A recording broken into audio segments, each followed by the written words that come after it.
ती क्लासमधली एक हुशार विद्यार्थिनी होती.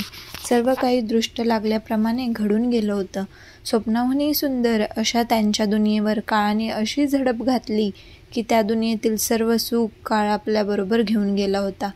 फोटोतील फुलांना डोकावणाऱ्या तिच्या डोळ्यांमध्ये घोर चिंता दिसून येत होती. कोण समजून घेणार माझ्या या वेड्याला? कोण शिकवणार याला माझ्याशिवाय जगणं? कोणी जपेल का याला माझ्याप्रमाणे? असे अनेक प्रश्न तिला पडले असावे. त्याचे मन मात्र एखाद्या वेड्या हरणाप्रमाणे तिच्या सावलीमागेच पळत होतं. ते हे मानायला तयारच नव्हतं की तिचं अस्तित्व आता संपलंय म्हणून. असे सावल्यांचे खेळ आभास त्याच्या जीवनाचा एक भागच बनून गेले होते. हृदयात जपून ठेवलेल्या तिच्या आठवणी अश्रू बनून गेले होते. तिच्या प्रतिमा डोळ्यामध्ये भरून जड अंतकरणाने तो सायकलजवळ गेला. काकडत काकडत त्याने सायकल घेतली व घराकडे चालू लागला आणि चालता चालता बेशुद्ध होऊन पडला. हे सर्व प्रेम होतं की वेड? का कोणीतरी इतकंही प्रेम करू शकतं? हे असं कसं प्रेम होतं जे मृत्यूनंतर सुद्धा जिवंत होतं?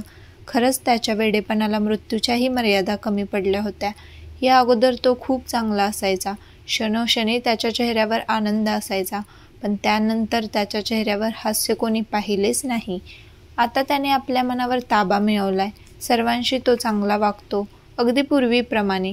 पण फरक एवढाच आहे की तो पूर्वी सर्वांशी बोलू शकत होता, सर्वांना ओळखत होता, परंतु त्यावेळी आजारात त्याने आपली स्मृती गमावली होती.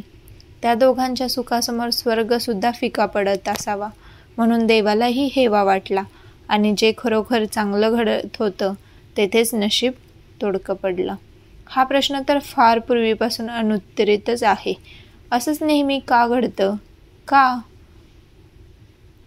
पण जादूची छडी फिरवावी आणि नवीन सुरुवात व्हावी, असंच काहीतरी घडून त्याच्या आयुष्याने पुन्हा नवीन वळण घ्यावं अशी भाग्याने त्याला चिठ्ठी दिली असावी. कारण आज ती खूप दिवसांनी त्याला भेटायला आली होती. कुणास ठाऊक नेमकं काय होतं त्याच्या नशिबात. नेहा आज खूप दिवसानंतर त्याला भेटायला आली होती. सर्व काही बदलून गेले होते. ती त्याच्यासाठी आज तशी नवीनच, पण नेहा मात्र आजपर्यंत त्याच्या आठवणीत जगत होती. त्याला पाहताच ती जुन्या आठवणीमध्ये हरवून गेली. तो त्यांच्या क्लासचा ग्रुप अन सोबत घालवलेले प्रत्येक क्षण, क्लास सुटल्यानंतर त्यांच्या रंगलेल्या गप्पा, चिडवणं, प्रत्येक गोष्ट तिच्या नजरेसमोर येत होती. नेहा नकळत त्याच्या प्रेमात. ते दोघे चांगले मित्र होते, पण त्याचे दुसऱ्या कोणावर तरी प्रेम आहे हे नेहाला समजले होते.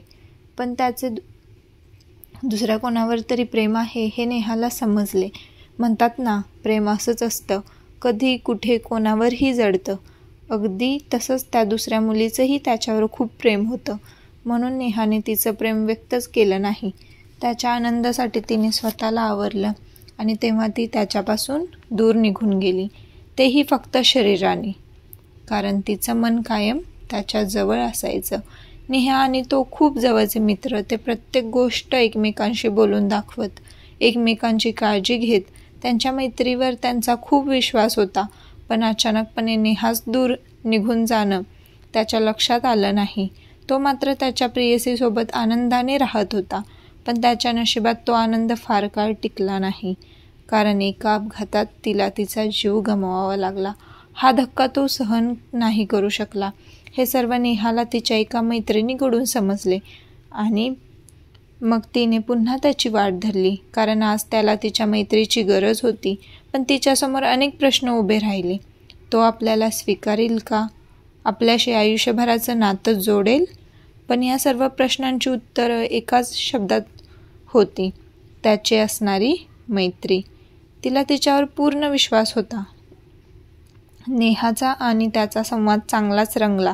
त्याच्या प्रत्येक प्रश्नाचं उत्तर नेहा त्याला पटेल असं देत होती.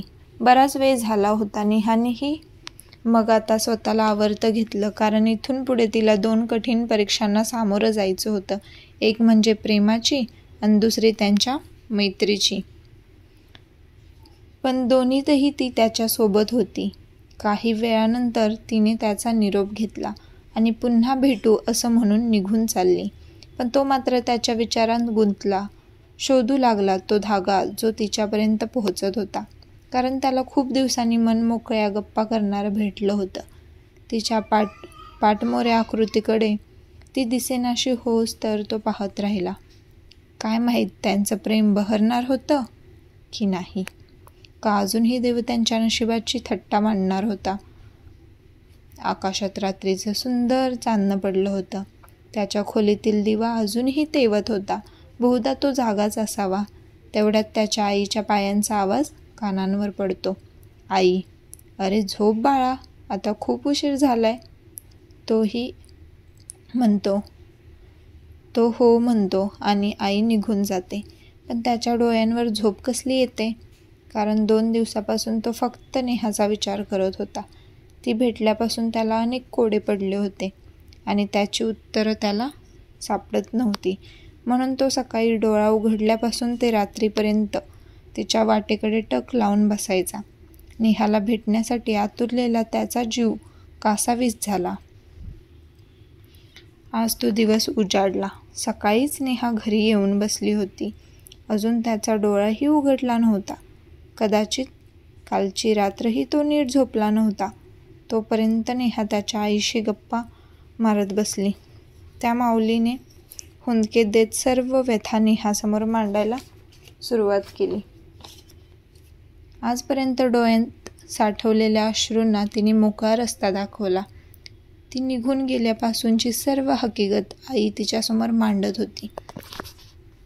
आज त्याची ही अवस्था प्रेमामुळे झाली होती आणि ज्या प्रकारे नेहाला कळलं होतं की त्या दुसऱ्या प्रेयसीच्या मृत्यूमुळे त्याची ही अशी अवस्था झाली होती, तर असं काही घडलंच नव्हतं.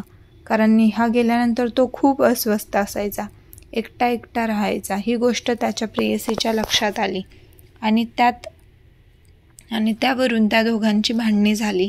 त्याला त्याचं खरं प्रेम नेहात दिसत होतं, पण त्या प्रेयसीचं त्याच्याबद्दल आकर्षण इतकं होतं की तिने व तिच्या मित्रांनी मिळून नेहाच्या मृत्यूची खोटी कहाणी त्याला ऐकवली. त्याचं प्रेम मिळवण्यासाठी तिने नेहाला बाजूला केलं, पण खरं प्रेम मिळवण्यासाठी तिने नेहाला बाजूला केलं. पण खरं प्रेम हे अमर असतं. ते व्यक्त जरी नसले झाले तरी नेहाचं आणि त्याचं एकमेकांवर खूप प्रेम होतं आणि तो तिने ऐकवल्या नेहाच्या मृत्यूच्या कहाणीच्या धक्क्याने आज तो तशा अवस्थेत गेला होता. आईचा प्रत्येक शब्द नेहा सुन्न होऊन ऐकत होती. प्रत्येक गोष्ट तिच्या काळजाला भिडत होती. तिला विश्वासच बसत नव्हता की लोक खोटं प्रेम मिळवण्यासाठी कोणत्याही थराला जाऊ शकतात. पण तिला स्वतःचाही राग येत होता, कारण तिने कधी तिचं प्रेम व्यक्तच केलं नाही आणि त्याचं प्रेम हे तिच्यावर आहे हेही त्याला दाखवून दिले नाही. पण एक गोष्ट मात्र नक्की होती, ती त्यांची मैत्री. मैत्री ही प्रेमाच्या पलीकडे होती. ते नातंच त्यांच्यासाठी सर्वस्व होतं आणि म्हणूनच नेहा आज त्याच्याजवळ होती. नेहा व आई दोघींच्याही डोळ्यांतून पाणी टपकत होते. तो मात्र हे सर्व दरवाजा आडून ऐकत होता. एवढ्यात नेहाला त्याच्या हुंदक्यांचा आवाज येतो. ती पाहते तर तोही आपले आसवं तिथं बसून गाळत होता. कदाचित त्याला तो धागा आज भेटला होता, जो नेहापर्यंत पोहोचत होता, ज्याचा शोध तो गेले 2-3 दिवस झाले घेत होता. त्याला त्याच्या प्रश्नांची उत्तरं सापडली होती. नेहाने आज मैत्रीच्या व प्रेमाच्या अशा दोन्ही परीक्षेत बाजी मारली होती. अखेर त्यांच्या नशिबाने त्यांची साथ दिली. काय ते म्हणतात ना, भगवान के घर देर है अंधेर नहीं, तसंच काहीतरी. उशिरा का होईना, पण त्यांची जन्मोजन्मीची भेट झाली. देवाने कितीही परीक्षा घेतल्या तरी त्यांचं खरं प्रेम हे अमर झालं. अशा तऱ्हेने आपली ही स्टोरी पूर्ण झाली. धन्यवाद.